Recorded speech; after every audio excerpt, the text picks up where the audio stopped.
मैं हूं शराफत Ali, model science college के प्लेटफॉर्म से। आज हम फिज़िक्स का लेक्चर नंबर 2 स्टार्ट करेंगे। Rectangular coordinate system. Rectangular coordinate system जो है किस लिए मुतारफ़ करवाया गया, इसका मकसद था वेक्टर्स की डायरेक्शन को शो करना, जो कि हम चैप्टर पढ़ रहे हैं वेक्टर्स एंड इक्विलिब्रियम, और वेक्टर्स के रिलेटेड हम बात कर रहे हैं। तो इसके अंदर रेक्टेंगुलर कोऑर्डिनेट सिस्टम को स्टडी करने का मकसद क्या है कि ताकि हम वेक्टर्स की जो डायरेक्शन है उसको हम किस तरह से रिप्रेजेंट करते हैं उसको हम एक्सप्लेन कर सकें। तो हम पहले देखते हैं रेक्टेंगुलर कोऑर्डिनेट सिस्टम क्या है। What is rectangular coordinate system. हम इसको पहले डिफाइन कर लेते हैं। द लाइंस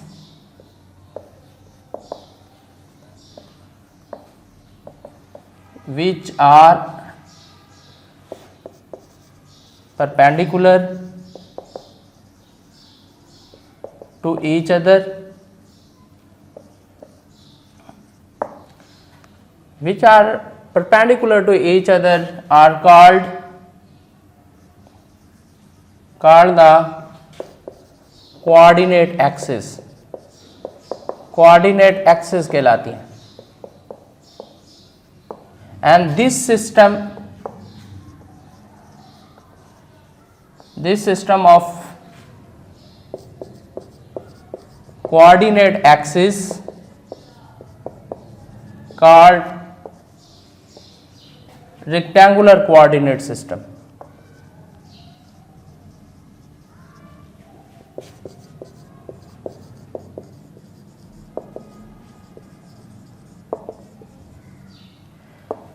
ये जो सिस्टम है लाइंस का जो कि परपेंडिकुलर होती हैं, इसको हम रेक्टेंगुलर कोऑर्डिनेट सिस्टम का नाम देते हैं as shown in figure.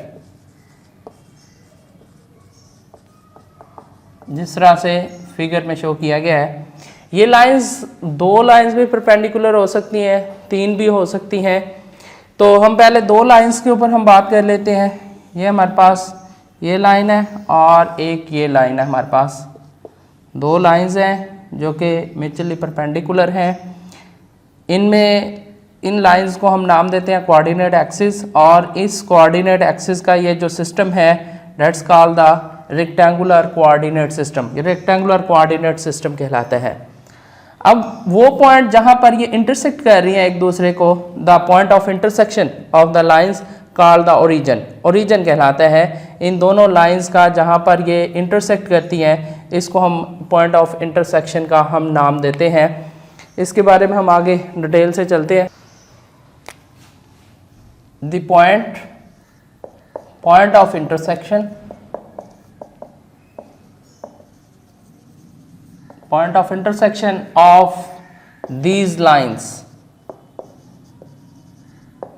Called origin. Origin कहलाता है जो है इस पॉइंट को, इसको हम ओरिजिन का नाम देते हैं and it is denoted by O. इसको हम ओ से डिनोट करते हैं। यहाँ पर ये जो दो लाइन है, इनमें से एक लाइन जो है वो अगर हम देखें सरफेस ऑफ अर्थ के जो है वो पैरेलल है और दूसरी सरफेस ऑफ अर्थ पर परपेंडिकुलर है। वो लाइन जो सरफेस ऑफ अर्थ के पैरेलल है उसको हम बोलते हैं एक्स एक्सिस का हम नाम देते हैं, और जो इसके परपेंडिकुलर है उसको हम वाई एक्सिस का नाम देते हैं। तो यहाँ से हम देखें इस डायग्राम से, तो ये वाली जो लाइन है ये हमारे पास है एक्स एक्सिस। ये क्योंकि सरफेस ऑफ अर्थ के क्या है, ये पैरेलल है। और ये जो लाइन है ये हमारे पास है वाई एक्सिस। ये हमारे पास वाई एक्सिस है और ये हमारे पास एक्स एक्सिस है। अब यहां पर अगर हम देखें इस ओरिजिन के ऊपर अगर हम देखें तो ये वाली जो लाइन है हॉरिजॉन्टल लाइन है, ये इस ओरिजिन के कुछ राइट साइड पर है और कुछ जो है वो हमारे पास लेफ्ट साइड पर है। ये जो लेफ्ट साइड पर है हमारे पास, ये मेरा हाथ जो है ये राइट साइड पर जो हमारे पास है, ये जो राइट साइड पर ओरिजिन के बिल्कुल जो राइट साइड पर है, इसको हम लेते हैं positive x axis. Positive x axis का इसको हम नाम देते हैं। और ये जो हमारे पास लेफ्ट साइड पर है इसको हम नाम देते हैं नेगेटिव वाई एक्सिस का।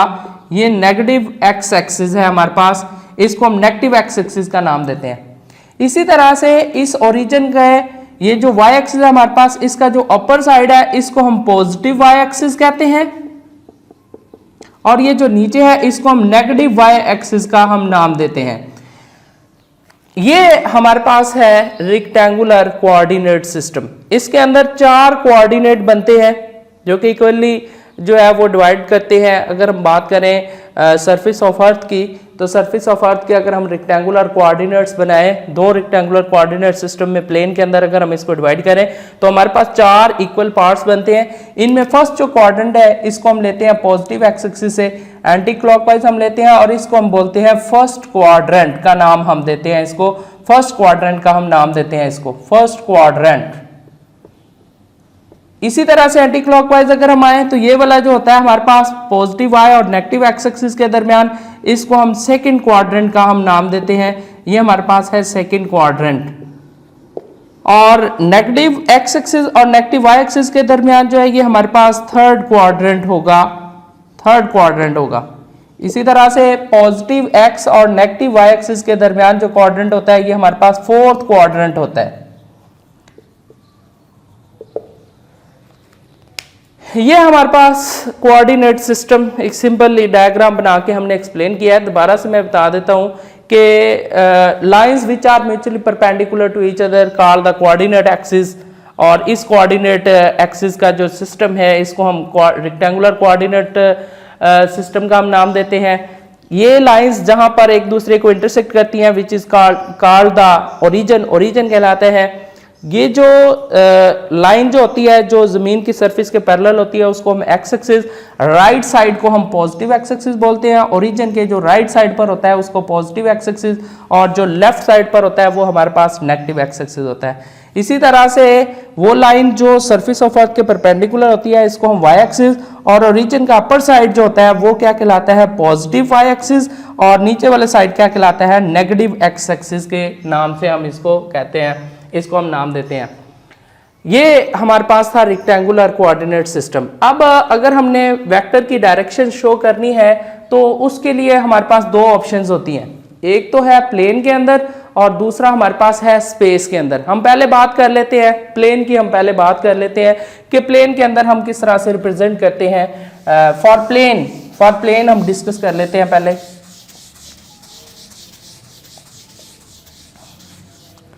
हमारा फर्स्ट केस है फॉर प्लेन। प्लेन के अंदर किस तरह से होता है, तो प्लेन के अंदर डायरेक्शन ऑफ अ वेक्टर जो है in plane, direction of a vector represented by an angle theta makes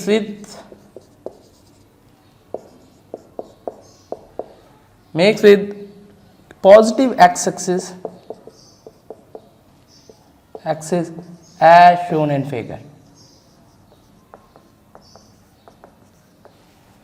ये हमारे पास एक फिगर है जिसके अंदर हम इसको रिप्रेजेंट कर रहे हैं। ये हमारे पास एक वेक्टर है, फॉर एग्जांपल हमारे पास कोई p वेक्टर है, ओ ए हमारे पास ये एरोहेड शो कर रहा है, ए पॉइंट पर एरोहेड है, ओ से स्टार्ट होके ए तक होता है हमारे पास। यहाँ पर ये जो हमारे पास है इसके जो कोऑर्डिनेट्स हैं वो फर्ज कर लेते हैं A B, small a small b है हमारे पास। या अगर हम नाम चेंज भी करना चाहें ताकि कन्फ्यूजन ना हो तो हम कोई और भी ले सकते हैं, मिसाल के तौर पर हम एम रख सकते हैं। ये हमारे पास पॉजिटिव एक्स एक्सिस है, ये हमारे पास पॉजिटिव वाई एक्सिस है। तो इसका जो हम स्टार्ट करते हैं ये हमारे पास 2 इसके कोऑर्डिनेट्स हैं। तो इसमें हम देखें कि एक वेक्टर्स जो है p जो है o से m तक जो कि लाइन जो है रिप्रेजेंट कर रही है, makes an angle theta with positive x axis बना रहा है एंटी क्लॉकवाइज। अगर हम एंटी क्लॉकवाइज लेते हैं तो हम पॉजिटिव एंगल शो करते हैं, और अगर हम नेगेटिव चलते हैं पॉजिटिव एक्स एक्सिस के साथ तो थीटा जो है वो नेगेटिव में हमारे पास मिलता है। अगर हम क्लॉकवाइज चलते हैं तो हमारे पास एंगल जो है वो नेगेटिव होता है, और अगर हम एंटी क्लॉकवाइज चलते हैं तो एंगल क्या होता है हमारे पास पॉजिटिव होता है। अब यहाँ पर जो इसके कोऑर्डिनेट हमारे पास कोऑर्डिनेट एक्सिस है of a vector P, the coordinate axis, coordinate जो एक्सिस है हमारे पास, कोऑर्डिनेट एक्सिस जो है ऑफ वेक्टर पी आर जो है वो हमारे पास है R A B as shown in figure, जैसा कि फिगर में दिया हुआ है।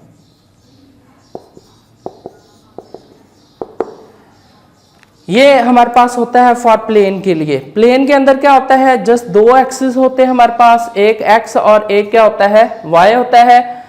पॉजिटिव एक्सिस के साथ एंगल जो थीटा बनाता है, वेक्टर कोई भी वेक्टर पी हो सकता है, एफ हो सकता है, हमारे पास अनदर वेक्टर कोई भी हो सकता है, वो जो एंगल पॉजिटिव एक्सिस के साथ थीटा बनाता है, ये जो है इस वेक्टर की डायरेक्शन को शो कर रहा होता है।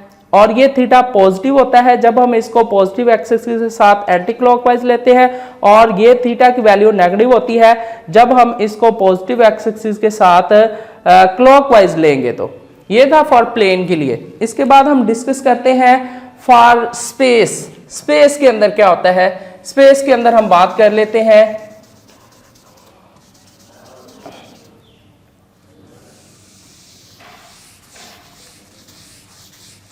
स्पेस के अंदर अगर हम बात करें तो हम कहते हैं कि फॉर स्पेस, स्पेस के लिए अगर हम बात करें फॉर स्पेस, स्पेस के अंदर जो है इन स्पेस, स्पेस की अगर हम बात करें, सिमिलरली उसी तरह से हम बात स्टार्ट करते हैं फॉर स्पेस। स्पेस के लिए इन स्पेस, स्पेस के अंदर क्या होता है, direction of a vector represented by three angles, तीन एंगल्स के जरिए रिप्रेजेंट करते हैं, by three angles, making with by three angles which makes by three angles which makes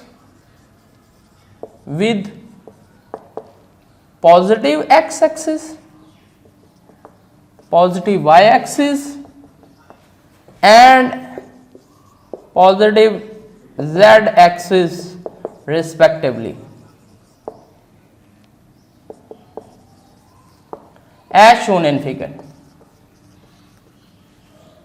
जिस तरह से फिगर में दिया गया, अगर हमारे पास ये तीन एक्सिस हैं, तीनों एक दूसरे पर परपेंडिकुलर हैं, ये इस तरह से हमारे पास हैं तीन वेक्टर्स।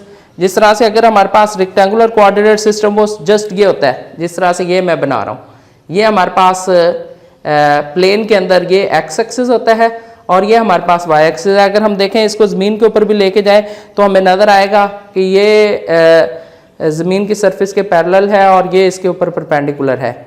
अब अगर हम बात करें थर्ड वन की बात करें तो थर्ड वन किस तरह से हमारे पास होगा। थर्ड वन अगर हम बात करें तो देखें, ये अगर मैं यहाँ से स्टार्ट कर लूँ कि ये ओरिजिन पॉइंट है और ये जो दो कोऑर्डिनेट एक्सिस जो है ये इनके परपेंडिकुलर है, और थर्ड वन इस तरह से अगर हमारे पास मौजूद है, इस तरह से ये तीनों कोऑर्डिनेट्स हमारे पास वाज़ेह हो रहे हैं कि तीनों एक दूसरे पर परपेंडिकुलर हैं, एक्स वाई और जेड एक्सिस।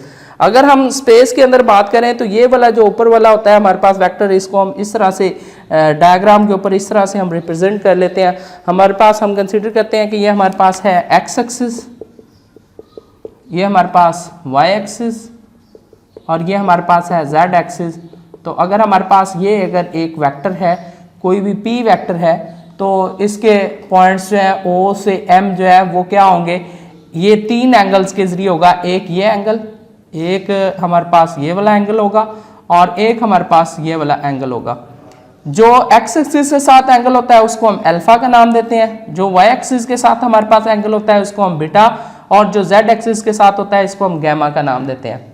अब तीन पॉइंट्स हैं तो इसके लिहाजा कोऑर्डिनेट एक्सिस भी क्या होंगे, तीन होंगे। जो एक्सिस के साथ होगा उसको हम ए, जो वाई एक्सिस के साथ होगा उसको बी, और जो जेड एक्सिस के साथ होगा उसको हम क्या कहेंगे, सी कहेंगे।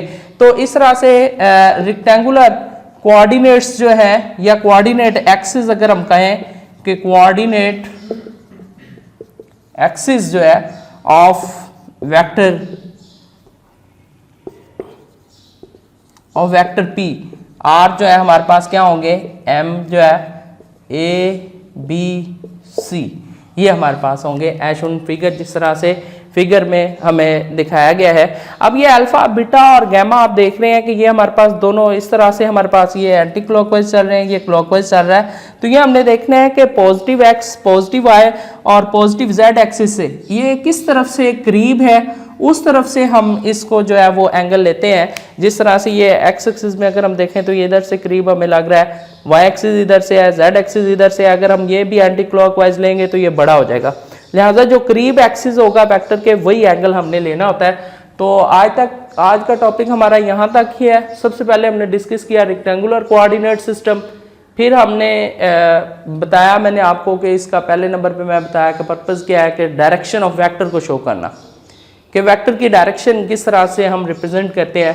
तो उसके अंदर पहले हमने रेक्टेंगुलर कोऑर्डिनेट सिस्टम को डिफाइन किया, फिर हमने बात की फॉर प्लेन, प्लेन के अंदर रेक्टेंगुलर कोऑर्डिनेट सिस्टम किस तरह से बनता है, और फिर हमने स्पेस के अंदर बात की और प्लेन और स्पेस में क्या होता है, रेक्टेंगुलर कोऑर्डिनेट सिस्टम किस तरह से बनता है और किस तरह से हम इसकी डायरेक्शन को रिप्रेजेंट करते हैं वेक्टर की। नेक्स्ट इंशाल्लाह थर्ड लेक्चर में करेंगे।